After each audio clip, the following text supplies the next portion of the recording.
আসসালামু আলাইকুম রহমতুল্লাহ। একটি গুরুত্বপূর্ণ ফিনান্সের পার্ট আমরা আজকে আলোচনা করব, সেটা হচ্ছে যে কনভার্টেবল বন্ড নিয়ে। আমরা জানি বড় বড় কোম্পানিগুলো সাধারণত যখন অর্থের প্রয়োজন হয় তখন তারা বন্ড ইস্যু করে। বন্ড হচ্ছে এক ধরনের ঋণপত্র। সাপোজ আপনি হচ্ছে 5 বছরের জন্য একটা বন্ড ইস্যু করলেন যে 5 লাখ টাকা করে বন্ডটার দাম। এখন তারা 5 বছর পরে সেই বন্ডটাকে আপনার কাছে কী করবে, প্রতি বছর আপনি একটা রেট অফ ইন্টারেস্ট দিবেন, ইন্টারেস্ট তারা নেবে এবং 5 বছর পরে সেই বন্ডটা আপনার কাছে প্লেস করবে, আপনি সেটা টাকা দিয়ে দিবেন। এই বন্ডগুলোকে অনেক সময় কোম্পানিগুলো তারা টাকা দিতে চায় না বা দেওয়ার পলিসি থাকে না, তখন তারা সেই টাকার বন্ডটাকে তারা শেয়ারে রূপান্তরিত করে। এই ধরনের বন্ডকে যখন শেয়ার বা অন্য কোনো রূপে পরিবর্তন করে তখন সেটাকে আমরা কনভার্টেবল বন্ড বলবো। সো কোম্পানিগুলা বন্ড ইস্যু করে তাদের প্রয়োজনে সেই বন্ডগুলোকে আবার তারা বিভিন্ন রূপে পরিবর্তন করে। সো কোনো বন্ডকে যখন আপনার বিভিন্ন রূপে শেয়ারে পরিবর্তন করবেন, শেয়ারের বিভিন্ন মুডে, তখন সেটাকে আমরা কনভার্টেবল বন্ড বলবো। সো বন্ড আগে বলি, বন্ড হচ্ছে এক ধরনের ঋণপত্র, যে ঋণপত্রটা আপনি ইস্যু করে গ্রাহকদের কাছ থেকে আপনি কী করেন, টাকা উত্তোলন করে থাকেন। সো একটি কনভার্টেবল বন্ডকে কীভাবে আমরা শেয়ারে রূপান্তরিত করবো, এগুলো সাধারণত কোম্পানির বড় বড় সিএফও অথবা বড় বড় অ্যাকাউন্টস অফিসাররা করে থাকে। টার্মগুলো তারা এত কঠিনভাবে বলে থাকে যেটা আমাদের সাধারণ জনগণের জন্য বোঝাটা খুব টাফ হয়ে যায়।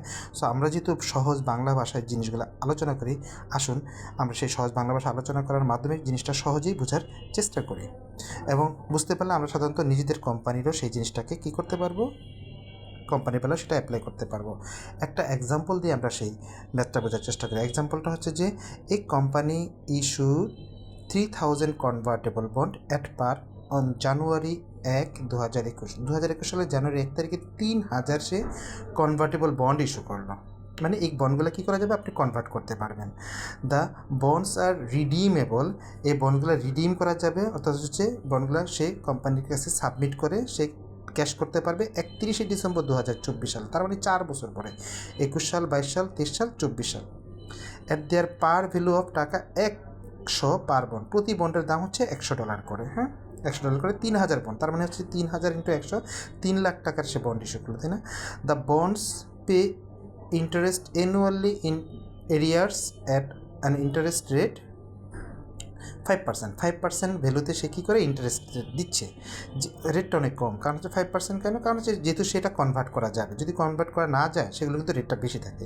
Each bond can be converted to an maturity date 5 for 1 share, মানে হচ্ছে আপনি একটা বন্ডকে 5টা শেয়ারে কী করতে পারবেন, রূপান্তরিত করতে পারবেন।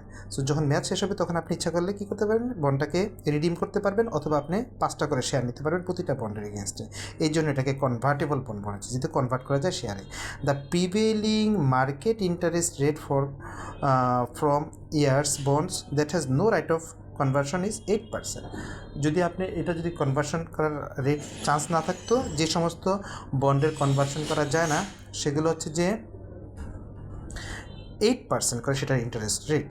সো আমরা একটা ম্যাথ করব, যে হচ্ছে যে প্রিপেয়ারের জার্নাল এন্ট্রি, একটা জার্নাল এন্ট্রি করেন। হ্যাঁ, জার্নাল এন্ট্রির মাধ্যমে এটা দেখা যায়। সো আমরা যখন ম্যাথটা করবো তখন আমরা বুঝতে পারবো আসলে এখানে কি হচ্ছে।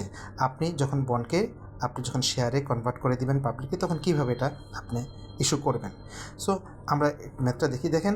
আমরা আগেই বলেছিলাম যে শেয়ারের বন্ডগুলোর প্রাইস হচ্ছে 3000 × 100 সমান 3 লাখ টাকা। আচ্ছা, এই যে 3 লাখ টাকা, এটা হচ্ছে যে 4 বছর পরে সে দিবে, তাই না? কিন্তু তাহলে বর্তমান ভ্যালু কত? সো বর্তমান ভ্যালুটা বার করতে হচ্ছে 3 লাখে আপনি ভাগ দিবেন 1+ এই যে ইন্টারেস্ট রেটটা দিয়ে, যেটা হচ্ছে প্রেজেন্ট মার্কেটে নন কনভার্সন রেটটাকে দিয়ে। আমরা এটা যদি ম্যাথ করি, আমরা যে ক্যালকুলেটরটা নিই, সেখানে হচ্ছে গিয়ে দেখেন 3 লাখ লিখি,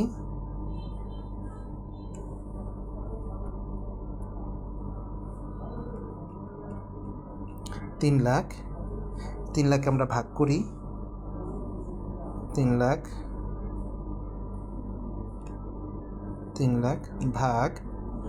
ভাগ হচ্ছে আপনার কি করব হচ্ছে যে 1 + 0.08, এটা হচ্ছে আমাদের 0.08 হচ্ছে রেটটা। ব্র্যাকেট ক্লোজ, টু দি পাওয়ার কত বছর, 4 বছর, পাওয়ার হচ্ছে 4 ইকুয়ালস কি দাঁড়ায়, 2,20,508 টাকা 95 পয়সা, মানে 2,20,509 টাকা আমরা বলতে পারি। এই যে দেখেন 2,20,509 টাকা ভাগ করলে, তার মানে এই যে 3 লাখ টাকার যে বন্ডগুলো আছে, হ্যাঁ, যেটা শেয়ারে রূপান্তরিত করবে 4 বছর পরে, এটার বর্তমান ভ্যালু আছে 2,20,509 টাকা। হ্যাঁ, সো আমরা যদি present value of the par value above 3 lakh share হচ্ছে যে আমরা, এটা হচ্ছে যে এই 3,000 শেয়ার, 3 লাখ টাকার শেয়ারের হচ্ছে যে বর্তমানে যেটা দাম হচ্ছে যে 2,20,509। যেহেতু সে 4 বছর পরে দিবে 8% রেটে, সেহেতু 4 বছর পরে সে 3 লাখ টাকা পেল, বর্তমানে এটার ভ্যালু হচ্ছে যে বর্তমানে 2,20,509। কীভাবে বের করবে সেটা আমরা বের করে দেখালাম। এবার present value of interest rate, এই যে ইন্টারেস্ট রেট যেটা আছে, যেটা ইন্টারেস্ট রেট বলা হচ্ছে যে 5%, হ্যাঁ। সো 5%কে আমরা যেহেতু শেয়ার দিবে হচ্ছে যে কয়টা, আমাদের হচ্ছে যে 3,000 শেয়ার আছে এখানে, হ্যাঁ। সো যখন হচ্ছে যে প্রত্যেকটা যখন 5 বছর, 3 বছর, 4 বছর পরে কী করবে, সে প্রত্যেকটা বন্ডের এগেনস্টে 5টা করে শেয়ার দিবে। তাহলে বন্ড আছে 3,000, 5টা করে শেয়ার দিলে শেয়ার হয়ে যাবে কত, 15,000 শেয়ার। এখন 15,000 শেয়ারের হচ্ছে যে বর্তমানে হচ্ছে যে 5% করে যদি হয় আপনার, তাহলে হচ্ছে এটার আমরা যদি অ্যানুইটি রেট বের করি, তাহলে হচ্ছে প্রেজেন্ট ভ্যালু সেটা কত দ্বারা 3.31213। এটা আমরা কীভাবে বের করব, এটা হচ্ছে আপনি যদি 1কে 1 divided by 1 equals divided by আপনার হচ্ছে রেট হচ্ছে কত 1.08, তার মানে হচ্ছে যে ভাগ করবেন হচ্ছে 1.08 ইকুয়ালস 1 2 3 4 5 6 7 8 9 10 11 12 13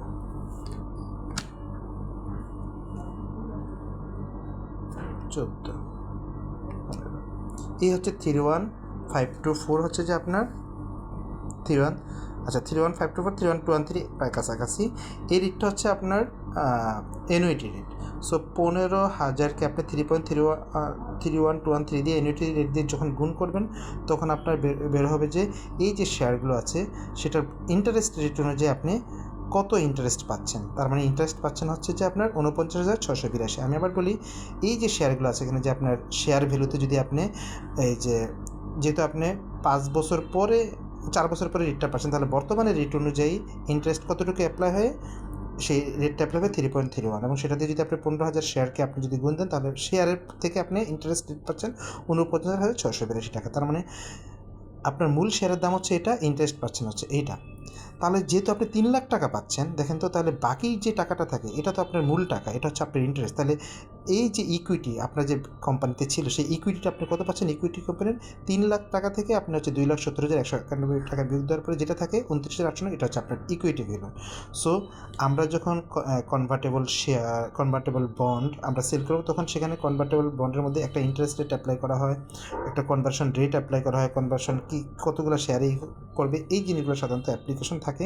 সো তখন সেগুলোকে আমরা প্রথমে যেটা করবো সেটা হচ্ছে যে এই যে কতগুলো শেয়ার হয়, সেই শেয়ারগুলোকে আমরা বর্তমান প্রেজেন্ট ভ্যালুটা বের করবো। কীভাবে বের করলাম আপনাদেরকে দেখিয়েছি।